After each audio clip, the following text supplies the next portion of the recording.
Before we get into the video, could everyone please subscribe to my channel? Thank you so much. They say some moments haunt you forever. They stick like shadows, silent but always there. It's been 2 years since that day, 2 years since everything changed. It was supposed to be simple. A beach trip with my son Leonard. My husband, Phoenix, couldn't make it. He never did. Work always came first and I was used to that, used to being alone. But that day it didn't feel normal. Not then and not now. We spread out the towels. The sun was warm, maybe too warm. I laid down, finally feeling free of the world's noise, and I asked Leonard to help rub some oil on my back. I didn't think twice about it. He's my son, my boy. Why would I? At first it was nothing, just his hands helping me out.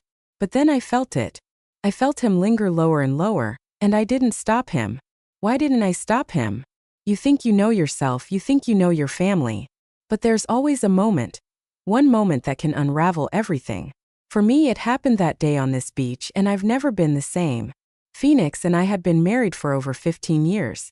If you asked anyone who knew us, they'd say we were the perfect couple.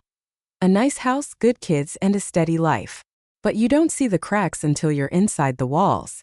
You don't feel the emptiness unless you're the one living it. 4 years, Phoenix's job was his world. He was always working late nights, weekends, holidays. I used to tell myself that he did it for us, that the overtime, the dedication was for the life he was building for our family. But after so long, that story starts to fall apart. What good is a home if no one's ever in it? I became invisible to him. When he came home, he barely looked at me. He stopped asking how I felt, what I wanted, what I needed. We spoke in short sentences, mostly about bills, groceries, and the kids. He loved Leonard and his little sister, Isa, but even with them, his presence was like a shadow. He was there, but not really. I used to sit at the table across from him, wondering if he still saw me at all. That morning, I remember standing in the kitchen as Phoenix hurried out the door. He grabbed his briefcase, kissed the top of Isa's head, and glanced at me just once. Sorry, Freya, I can't make it today. Something came up at work. I didn't even argue. I just nodded like I always did, my throat tight. I told myself it was fine. Leonard and I could go on our own. Leonard was 16 back then, tall and lanky. With the same brown eyes, his father had but a softer face. He didn't say much, not even when I told him it would just be the two of us. I think he'd gotten used to his dad bailing too. He just shrugged, grabbed the bags, and followed me to the car. I watched him in the passenger seat on the way there, earbuds in, staring out the window like teenagers always do. I couldn't help but smile. He was growing up so fast, and sometimes I wondered if I'd blink and lose him too. The drive to the beach felt endless. My mind wandered, as it always did, to Phoenix. I thought about all the things we used to do: movie nights, long walks, trips to nowhere just for the fun of it. I thought about the way he used to touch me, the way his eyes would light up when he saw me. I hadn't felt that in years. I hadn't felt anything. I was so tired of being unseen. We finally arrived, and Leonard helped me carry the bags to a quiet spot near the water. I laid out the towels while he set up the umbrella. I don't know why I suddenly felt the need to talk to him. Maybe it was because he was the only one there. Maybe I just needed someone to hear me. It's nice to get out, don't you think? I said, trying to sound cheerful. He just nodded, pushing his hair back with his hand. Yeah, Mom, it's nice. I laid down on the towel, feeling the heat of the sun soak into my skin. I didn't move for a while. I just let myself go still, like I was trying to let the weight of the last few years lift off me, even for just an hour. But then I remembered the oil. I sat up and turned to Leonard. Can you help me rub this on my back? I asked. I can't reach it myself. He looked at me for a second, almost hesitant, before taking the bottle from my hand. I laid back down, face down on the towel, and waited. The first touch was gentle, careful. His hands were unsure, like he didn't want to hurt me. I smiled to myself because it reminded me of when he was little, when he used to hold my hand to cross the street. His hands had been so small back then. You can press a little harder, I told him, my voice muffled. It's okay. He listened, and his hands grew more firm as he rubbed the oil across my shoulders and down my back. I closed my eyes and tried to focus on the warmth, the rhythm of his touch. For a moment I let myself enjoy it. It had been so long since anyone had touched me at all, and that thought hit me harder than I wanted to admit. But then I felt his hands move lower, slowly, carefully, down the curve of my back. My breath caught in my throat, and I opened my mouth to say something but nothing came out. My mind raced but I stayed silent. I told myself it was fine, that he was just helping, that I was imagining things. But I wasn't. His hands hovered there for a moment, near the edge of where my towel ended. I could feel his hesitation, I could feel my own. Instead of stopping him, I said, "It's okay, you can rub there too." The words hung in the air like something poisonous, and the moment they left my mouth, I knew I couldn't take them back. Leonard didn't say anything. He didn't stop either. I squeezed my eyes shut and felt his hands on me, lower than they should have been. My heart was pounding so hard I thought he might hear it. I wanted to move, to sit up, to tell him to stop, but I didn't. I couldn't. I let it happen. Even now I don't know why. Maybe it was the loneliness. Maybe I was too desperate to feel wanted, even if it was wrong. Or maybe I just didn't care anymore. That day on the beach, everything inside me broke, and nothing would ever be the same again. If you've made it this far into the story, thank you for sticking with me. I know it's not an easy thing to hear, and I appreciate you listening. If you're finding this video interesting, or if you think there's someone who could relate to what I'm sharing, please take a moment to hit that like button and subscribe. It really helps me keep sharing stories like this and lets me know I'm not alone out here. Alright, let's get back to it. After that day at the beach, something shifted. I couldn't ignore it, what I felt, what I saw, and how Leonard looked at me afterward. It wasn't just a lingering gaze or a passing moment. It was constant. Every time I caught his eye, there was something different in him. Something I didn't want to name but couldn't unsee. I tried to bury it. When we got back home that evening, I did everything I could to act normal. I made dinner, I asked Leonard about school, and I folded laundry late into the night, my hands shaking the whole time. I kept replaying everything that happened, his hands, the way he lingered, the tension I felt in my own body. I hated myself for it, and I hated him for making me feel this way about my own son. Phoenix didn't notice a thing. He came home late as usual, his tie loose, his face tired. He kissed my cheek out of habit, just a ghost of what it used to be. "Long day?" I asked, hoping for some kind of conversation. He grunted and nodded, already halfway to the living room. It was always like this. His presence felt like an afterthought and I felt invisible. That night, I lay in bed staring at the ceiling while Phoenix snored softly beside me. The house was quiet but my mind wasn't. I kept thinking about Leonard, about his hands and his gaze. I knew it wasn't right. I knew I should stop it, whatever it was, before it went any further. But there was another part of me, something dark, something lonely, that wanted to hold on to it, that craved the attention, the touch, the feeling of being seen.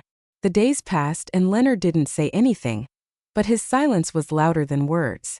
He didn't avoid me, not exactly. Instead, it was like he stayed closer. I'd catch him watching me when I cooked, when I cleaned, when I sat alone on the couch at night. And I let it happen. I didn't stop him. I didn't stop myself. Then came the next weekend. It was hot again and the house felt stifling. Phoenix was gone, working some last-minute shift, leaving me and Leonard alone just like before. I asked him if he wanted to go back to the beach, just the two of us. I don't know why I did it. Maybe I thought being outside would help clear my mind. Maybe I wanted to test myself to see if I could push it all away. The drive was quiet this time. Leonard didn't wear his earbuds. He just sat there looking out the window, his knee bouncing restlessly. I wanted to say something, anything, to break the silence, but every time I opened my mouth, the words stuck in my throat. When we got to the beach, it was almost empty. I remember how blue the water looked, how the wind felt on my face. I spread out the towels again just like before, and Leonard helped me set everything up. I didn't ask him to rub oil on my back this time, I couldn't. Instead, I laid there with my eyes closed, pretending everything was fine. But even with my eyes shut, I could feel his gaze. I could feel him watching me. The real breaking point came later that afternoon. We decided to rinse off at the beach showers before heading home. It was supposed to be quick, just to get the sand off our skin, but something happened then that I still can't explain. When we reached the showers, Leonard stepped under first, letting the water run down his back. I stood off to the side, watching him for a moment before I stepped in too. I don't know what came over me, but I peeled off my outer clothing and stood beside him, the water cool against my skin. Leonard looked at me, startled. I don't know if it was surprise, confusion, or something else entirely, but he didn't say a word. I glanced at him, then really looked at him and said, "You should take off your shorts too. You need to rinse properly." I don't know why I said it. Maybe I wanted to prove to myself that I could be in control, that I could make this stop, or maybe I was testing him, testing myself. He hesitated for a second, then did as I said, sliding his shorts off. And there we were, together alone, the water pouring down on us, washing everything away except what we were both feeling. I turned my back to him and asked softly, "Help me with my back." And he did. His hands were careful again, just like before, but there was no mistaking the tension. I felt it in him, I felt it in me. When he touched my waist, I froze.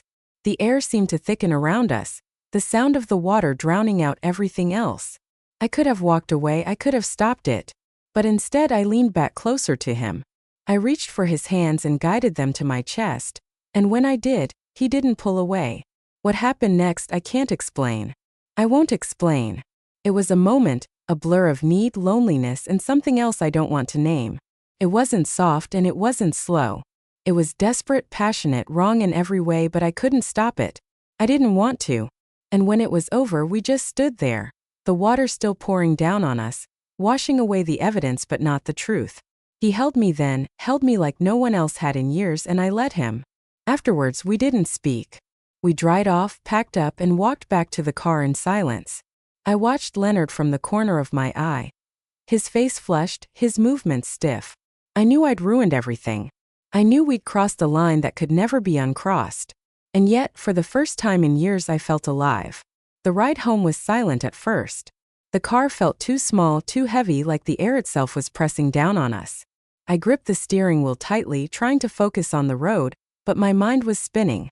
Could still feel. I felt him. Leonard, his hands, his body, the weight of everything we'd just done. I kept stealing glances at him in the passenger seat. He sat stiffly, staring out the window, his face flushed, his jaw tight. And then out of nowhere he spoke. "Mom," he said, his voice low, almost unsure. I didn't look at him, I couldn't. But I heard him. What just happened back there? My heart skipped a beat. For a moment I thought about pretending I didn't hear him, about brushing it off, changing the subject. But there was no point in pretending anymore, not after what we'd done. I took a shaky breath and answered, "I don't know." It was the truth, or at least the closest thing to it. I didn't know what had happened or why. All I knew was that everything had changed. We didn't talk again until we pulled into the driveway. I turned off the car, but neither of us moved.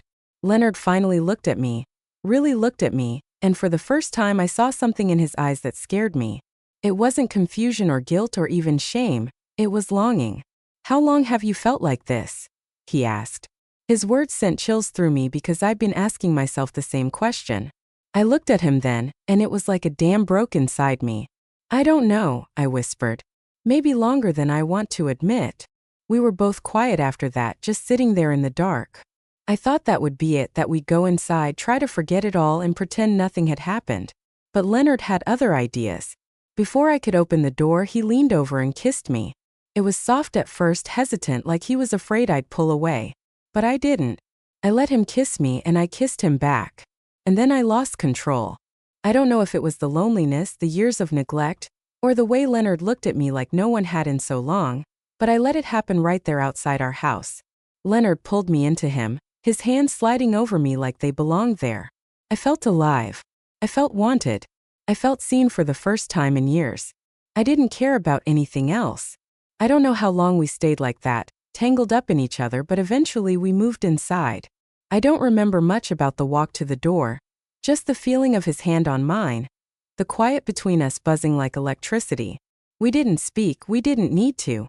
Once we were inside, everything escalated like we'd been holding back for too long, and the dam had finally burst. The next few days were a blur. Leonard stayed close to me, always finding reasons to brush against me or look at me when no one else was watching. I'd tell myself to stop, to pull away, to end whatever this was, but every time I looked at him, I saw the same loneliness I felt. It was like we were mirrors of each other, reflecting back the same need, the same emptiness, and I couldn't say no. I didn't want to. At night, I'd lie in bed next to Phoenix, staring at the ceiling, listening to the sound of his breathing. I think about Leonard in the next room, about the way his hands felt, the way he made me feel alive again. And then I'd close my eyes, guilt curling up in my chest like a snake. I knew it couldn't last. I knew it was wrong, but I couldn't stop. The tension between us grew stronger every day until it finally exploded. It was late one evening. Phoenix was at work again, Ayase was asleep, and Leonard and I were in the kitchen. I was washing dishes, trying to keep my mind off everything, when I felt him behind me. I turned around and there he was, looking at me the same way he had on the beach. "Leonard," I said softly, trying to warn him, but he didn't stop.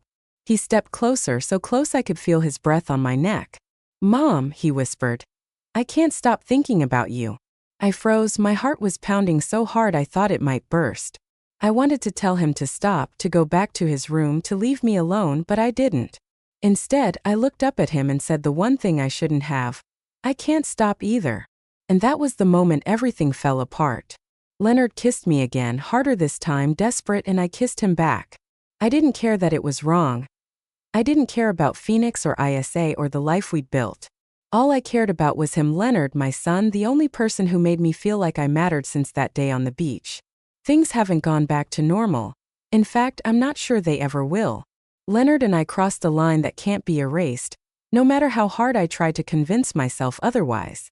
What started as a moment has turned into something I can't control. The guilt is there, heavy and constant, but it doesn't stop me, and that's the part that scares me the most. I look at my husband, Phoenix, and my daughter, us, every day, and I wonder how they don't see it. How they don't notice the cracks that are spreading through our family. Maybe they're too caught up in their own lives to see me slipping. Or maybe I've just gotten better at hiding it. But deep down, I know this can't last forever. Secrets have a way of coming out, and when they do, the fallout will destroy everything. I've tried to stop. I've told myself over and over again that this is wrong, that Leonard deserves better, that I deserve better. But every time he touches me, every time he looks at me like I'm the only person in the world, I lose myself. He makes me feel alive in a way I haven't felt in years, maybe ever, and that's the truth I have to live with. I don't know how to fix this. I don't know if I can fix it. And that's why I'm sharing my story with you. Maybe someone out there has an answer, something I haven't thought of. Maybe you can help me see a way out of this mess I've made before it's too late. So please, if you have advice, if you've been in a situation like this or know someone who has, I want to hear from you. And if nothing else, let this be a warning. Loneliness can push you to places you never thought you'd go. Don't let yourself get lost like I did. Don't let your world fall apart before you realize what's happening, because once you cross that line, there's no going back. Thank you for listening. Please share your thoughts, like this video if you found it helpful, and subscribe for more. I need to know I'm not alone. Sometimes the biggest betrayals aren't the ones we commit against others, but the ones we commit against ourselves.